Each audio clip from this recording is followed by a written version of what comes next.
পরিণীতা ধারাবাহিকে আমরা দেখেছিলাম পারুল রায়ানের রেজাল্ট বেরোবে, সেই জন্য গেছে ওরা ইউনিভার্সিটিতে। সেখানে গিয়ে ওরা ওদের কোথাও নাম দেখতে পাচ্ছে না।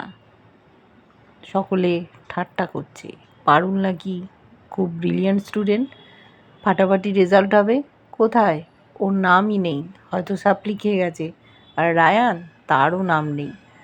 শিরিন টোন টিটকিরি কাটছে, বলছে তুই আমার দেখে লিখলে, যাও বা পাসটা করতিস, পারুলের পাল্লায় পড়ে নিজে লিখতে গিয়ে সাপ্লি খেয়ে গেলি, এবার কি হবে? সবাই অসম্মান করছে। রায়ান পারুল ভয়ে ভয়ে আছে।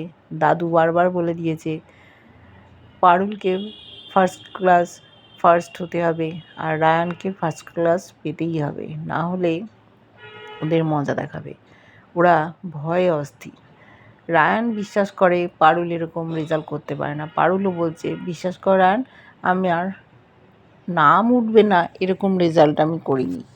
সবাই বলছে যে অত সোজা না, কখনো তো পড়াশুনো করতে দেখি না, সারাদিন অন্য কাজে ব্যস্ত, সে কি করে পারবে? এই যে শিরিন পড়াশুনো করে, শিরিন দেখো কত ভালো রেজাল্ট করেছে।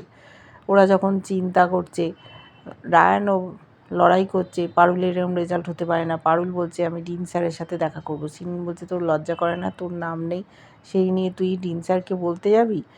তখন রায়ান বলছে ওর যদি কনফিডেন্স থাকে তাহলে বলবে না কেন, ও যাক, তাতে তোর আপত্তি কোথায়?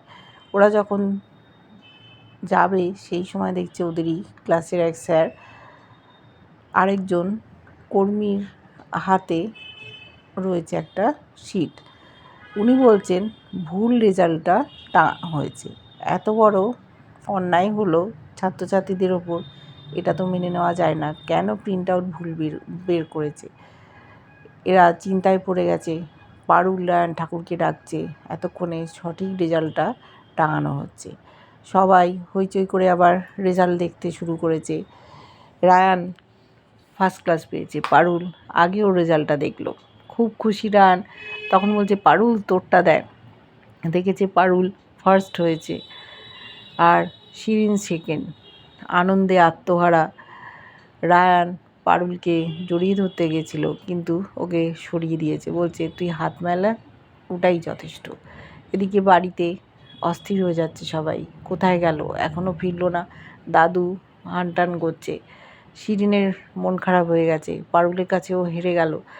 পারুলকে ওর বন্ধুরা বলছে একদিন কিন্তু পার্টি দিতে হবে। সবাই খুব খুশি। ওরা জানতো যে পারুল নিশ্চয়ই একটা ভালো রেজাল্ট করবে, সকলেরই নাম আছে। মল্লার, সেও পাস করেছে কিন্তু ফার্স্ট ক্লাস পায়নি। দাদুরা যখন চিন্তায় মগ্ন, ফোন করলে ধরছে না, সেই সময় রায়ান এসছে। এই তো রায়ান এসে গেছে, কী খবর বল? মুখটা চুন করে দাঁড়িয়ে আছে। ওর মা ভাবছে পাস করেনি নাকি। ওর মাসি অর্থাৎ কাকিমা, সে বলছে দেখ তোর ছেলে হয়তো ফেল করেছে, ওই জন্য এরমভাবে দাঁড়িয়েছে। বলছে তুই অলক্ষণে কথাগুলো সবসময় কেন বলিস, আমার ছেলে ফেল করবে না। সেই সময় দেখেছি মল্লার আর পারুল এক হাঁড়ি মিষ্টি নিয়ে হইচই করে ঢুকেছে। তখন দাদু বলছে কী ব্যাপার, হঠাৎ কী হলো? তখন ওরা বলছে যে রায়ান পাস করেছে, শুধু পাস করেনি, ফার্স্ট ক্লাস পেয়েছে। সবাই খুব খুশি, ওর মাও তো খুব খুশি যে আমার ছেলে দেখেছিস ফেল করেনি, কত ভালো রেজাল্ট করেছে। মল্লার বলল 58% পেয়েছে, 2% কম। দাদু বলল ঠিক আছে, তুমি পরের বার এটা মেকআপ দিয়ে নেবে। এবার যে রায়ানকে পড়িয়ে এত ভালো রেজাল্ট করালো তার খবর কি? পারুল ফার্স্ট হয়েছে এটা জানার পর আরও খুশি হয়েছে দাদু, এটাই আশা করেছিল। সকলে মিলে মিষ্টি নিয়ে টানাটানি করছে। যে বড় ছেলে সে তো বলছে আমি 3 জনের তরফ থেকে আজ অনেক মিষ্টি খাবো। ওকে মিষ্টি খাওয়াচ্ছে। পারুল গেল ওর শাশুড়ি মাকে খাওয়াতে, সে কিছুতেই খাবে না। তখন ওই বাড়ির মেয়ে ওর তরফ থেকে মিষ্টিটা খাইয়ে দিয়েছে। পারুলকে পছন্দ করে না, তাই সরে গেল ওখান থেকে। এবার পারুল রায়ান ভাবছে ঠাম্মি এরকম অজ্ঞানের মতো শুয়ে আছে, আর যদি আমাদের রেজাল্ট জানতে পারতো কত খুশি হতো। ওরা ঠাম্মির ঘরের দিকে রওনা দিয়েছে। ঠাম্মি দোতলার ঘরে বসে বসে ভাবছে যে আমি তো নিচেও নামতে পারছি না, আমি যেতে পারছি না, বাইরে এত হইচই হচ্ছে কেন, ওদের কি রেজাল্ট বেরিয়েছে, কি হলো জানার জন্য অধীর আগ্রহে অপেক্ষা করছে। তারপর পায়ের আওয়াজ পেয়ে আবার মুখে মাস্ক দিয়ে শুয়ে পড়েছে। পারুল রায়ান ঢুকেছে। রায়ান বলছে যে, ঠাম্মি আজ তুমি কত খুশি হতে, তোমার আজ এই অবস্থা আমরাই দায়ী, তুমি আমাকে হয়তো জড়িয়ে ধরতে। তখন ঠাম্মি মনে মনে বলছে, আমি তো তোকে জড়িয়েই ধরতাম। বললো, আমি পাশ করিনি, ফার্স্ট ক্লাস পেয়েছি, পারুল ওকে পড়িয়েছিল, সেই জন্য এত ভালো রেজাল্ট। পারুলেরও যে রেজাল্ট এত ভালো হয়েছে সেটা শুনে ঠাম্মি আর নিজেকে ধরে রাখতে পারেনি, সোজা উঠে পড়েছে। মাস্ক নিয়ে উঠে পড়তে ওরা অবাক। বলছে, আমি তো তোদের জড়িয়েই ধরতে চাই, তোরা এত ভালো রেজাল্ট করেছিস। কিন্তু ওদের চোখ দেখে অবাক ঠাম্মি, বুঝতে পারেনি এত আনন্দ হয়েছে যে অসুস্থ সেই নাটকটা আর করে উঠতে পারেনি। তখন বলছে যে, ঠাম্মি তুমি এই কাজটা করলে, আমাদের ইমোশন নিয়ে খেলা করলে। রায়ান বলছে, তুমি জানো না তোমার কিছু হলে আমার মনের মধ্যে কী অবস্থা হয়। পারুলও বুঝতে পারেনি ওরা যে একটা সিদ্ধান্ত নিয়েছিল, ওরা বিয়েটা টিকিয়ে রাখবে না, তার জন্য এই ঠাম্মি এইসব অভিনয় করেছে, আটকানোর চেষ্টা করেছে। হঠাৎ বাড়িসুদ্ধ লোক ওই ঘরে ঢুকে পড়েছে। রায়ান পারুলকে দেখে ওরা থমকে গেছে। দেখছে ওদের বাড়ির গিন্নিমা উঠে বসেছে। ওরা তো বুঝতে পেরেছে, এরা জেনে গেছে। পারুলকে রায়ান বলল, নিশ্চয়ই এই দাদু ঠাম্মিকে বাধ্য করেছিল এইসব কাজ করাতে। কিন্তু ঠাম্মি বলছে, বিশ্বাস কর, দাদু এসব করেনি, আমি ইচ্ছে করে করিনি, এটা করে ফেলেছি, তোরা আমাকে একটু বিশ্বাস কর, দাদুর কোনো ব্যাপার নেই এর মধ্যে। কিন্তু রায়ান দাদুর ওপর খুব বিরক্ত, ঠাম্মিকে ব্যবহার করলো। পারুলের হাত ধরে রায়ান ঘর থেকে বেরিয়ে গেল। এবার পরিবারের লোকজন খুব দুশ্চিন্তায়, কী হবে। বলছে ওরা, তোমরা সবাই জানতে, এইভাবে আমাদেরকে ঠকালে, কেন তোমরা করলে। ওরা এবার দাদুর সাথে দেখা করতে যাবে। এদিকে সেই সময় দাদু ঘরে ঢুকেছে। ঘরে ঢুকেই দেখছে তার স্ত্রী উঠে বসছে। বলছে, কি ব্যাপার, এখানে এত ভিড় কেন? তখন বলছে যে, একটা বড় ভুল হয়ে গেছে, পারুল রায়ান জেনে গেছে। বলছে, এই জন্য মেয়েদের কোনো বুদ্ধি নিতে নেই, তুমি যদি নাটকটা চালিয়েই যেতে না পারবে তাহলে তুমি কেন এরকম করলে? আমি তো বলিনি। বলল, আমার ভুল হয়ে গেছে, দেখো ওরা রেগে আবার ঘর থেকে বেরিয়ে গেল। বলছে, ওরা জানতে পারলো কি করে? তখন ওই বাড়ি বড় ছেলে বলছে, রায়ান তো থিয়েটার করে, ও ডিরেক্টরে কাজ করে, ও এই অভিনয়টা চট করে ধরে ফেলেছে। দাদু চিৎকার করছে, থামো তুমি, এই ঘর থেকে সবাই বেরিয়ে যাও। খানিক আগে সবাই কত হই হুল্লোড় করছিল, আনন্দ করছিল, দাদু আবার নাড়ুকে দোকানে পাঠিয়েছে কিছু একটা কাজে। হঠাৎ করে কি ঘটনা ঘটে গেল ওদের জীবনে।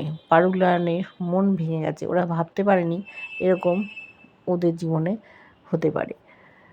এবার দেখব পারুল আর রায়ান নতুন করে কি সিদ্ধান্ত নেয়।